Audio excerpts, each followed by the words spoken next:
Hello everyone, this is Manjunath. Welcome to my show MJT Pods. In today's episode, I am going to discuss a very important project that's led by China, that is One Belt, One Road project. In short, it's OBOR. It's $4 to $8 trillion project.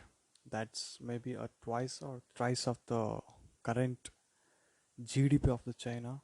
So how they are getting money? When we convert into the our project into Indian rupees, it's over like 5 lakh crore in Indian rupees. Just imagine how big its project it is. Okay, let me begin with the history. One belt, one road. In During 5th century, China has a route called ancient Silk Route. That's China has it's in the fifth century that China is connected with Europe, Middle East countries like Saudi Arabia, like Arabian countries, all Iran, Yemen, and all. It's called a Silk Road because of only one reason. The silk has been traded in that route. Like silk is a main trade in that route because silk is discovered in China, right? After some years, Chinese started using trading boats or ships. Like yeah, the Silk Route was by land, right? So this China started trading via using boats, and they found it's a very affordable, right? So they were connected to the South Asian countries, like southeastern countries like Malaysia, Singapore, and many other countries like Cambodia as well. And it's connected to India, Sri Lanka, African continents, and Gulf countries as well. And it's connected to Europe via Red Sea. A city called Xi'an in China. It's a city in Xi'an. Let me spell it. Xian. A city called in China. It's in a western part of China. Most of the western part of China is developed. Like most of the population of China is concentrated near the western part of China. It's very developed, and the eastern part of China is full of mountains.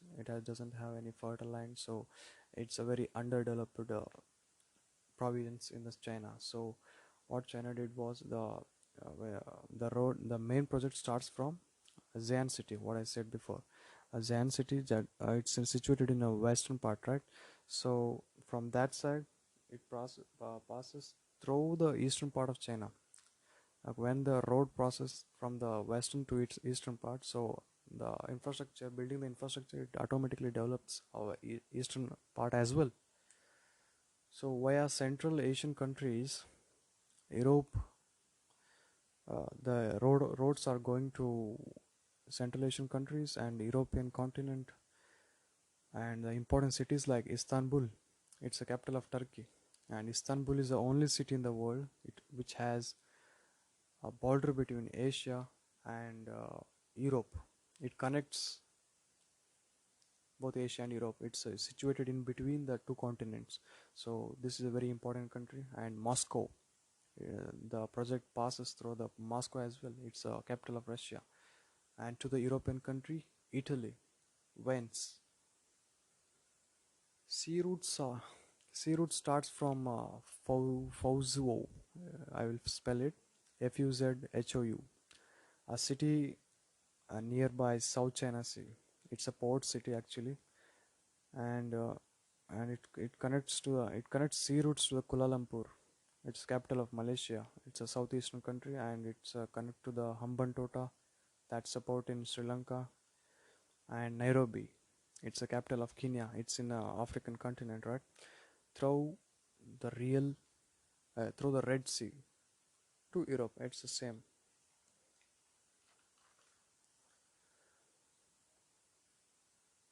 What is actually One Belt One Road made up of? Like what they are doing actually? Are they doing roads? Are they constructing only infrastructure and roads?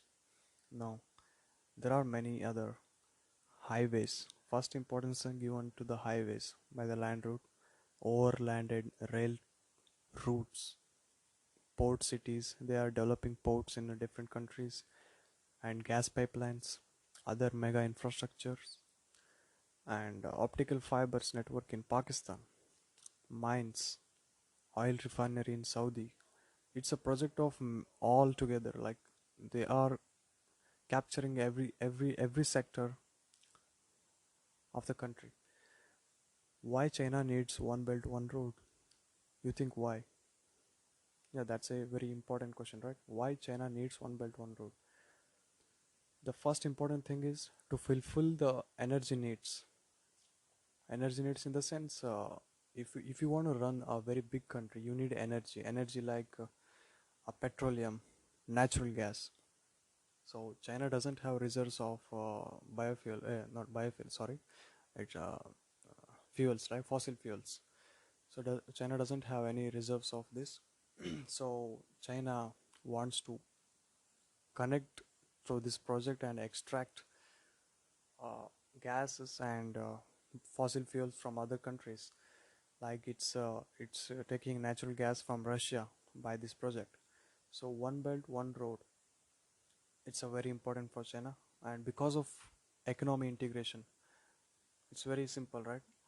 If we develop the if we develop the infrastructure, economy of the country will develop automatically, right?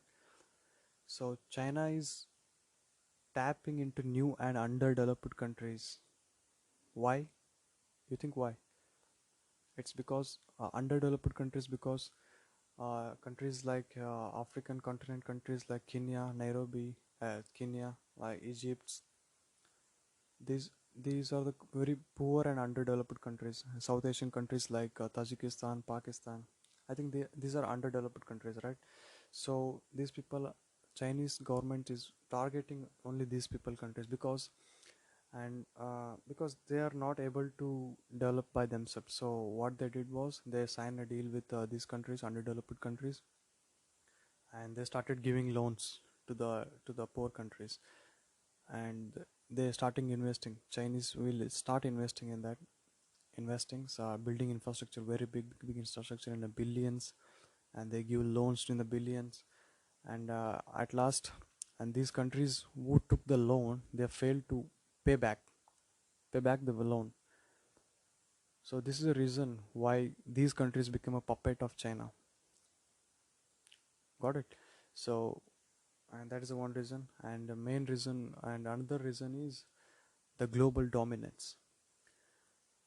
See, this projects will connect three continents actually: Asia, Europe, and Africa. If we connect via land and sea, whom you will think the superpower? Who will think? It's a China, right? It's a global dominance. It's dominating the world in the trade. If you have the control on trade, you are the dominant and you become a superpower of the world. And that's the main reason why China is building One Belt, One Road initiative.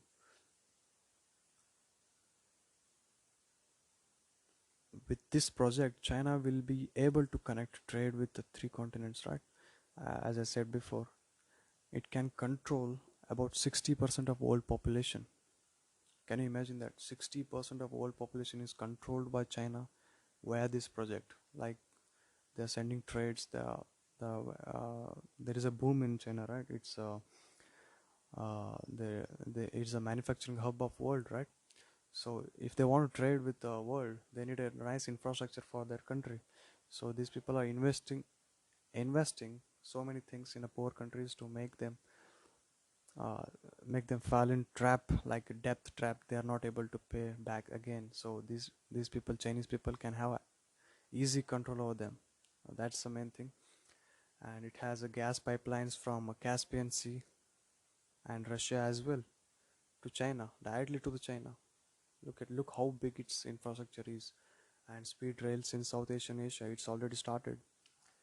So far, 60 plus countries have signed the deal with China, and they will promise, they signed the deal, and China will promise them like a win-to-win deal.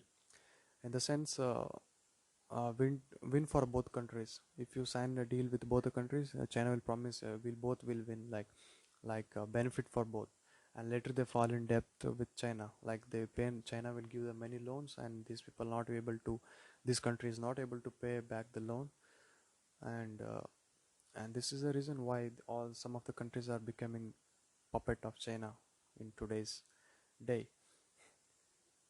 Depth risk countries till today. Which are the countries are on higher risk of not able to pay the debt back to China? Countries like Pakistan, Djibouti, Mongolia, Tajikistan, Maldives are at highly risk. They are unable to pay the debt to China back. And countries which took loans from China, they can be able to pay back, but these are the countries I can mention: Afghanistan, Sri Lanka, Cambodia, Kenya, Ethiopia, Yemen, Egypt, Syria, Iraq, Jordan. Most of them are from Africa continent and the Middle East and from Central Asia. These are the main target of China.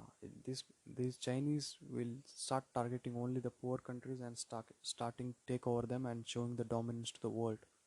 There are many 15 plus countries. They just fall in trap with China. So this is a very futuristic plan of China, and this is all because China wants to become a superpower in the world, to just to show the global dominance in the manufacturing hub, in the trade, in the all the essential, uh, as what to say, all the fields, in the weapons, in the trade, in the manufacturing, everything, in the automobiles, everything. It's going to take over America, and this is topic for today. So thanks for listening, and we are going to discuss in the next episode China Economic Corridor, like I don't know, CPEC. Okay, China Pakistan Economic Corridor. Uh, it's investing in Pakistan. Why it's investing so much in Pakistan? What is the reason? And we are going to see in the next episode. Thanks for listening. Thank you.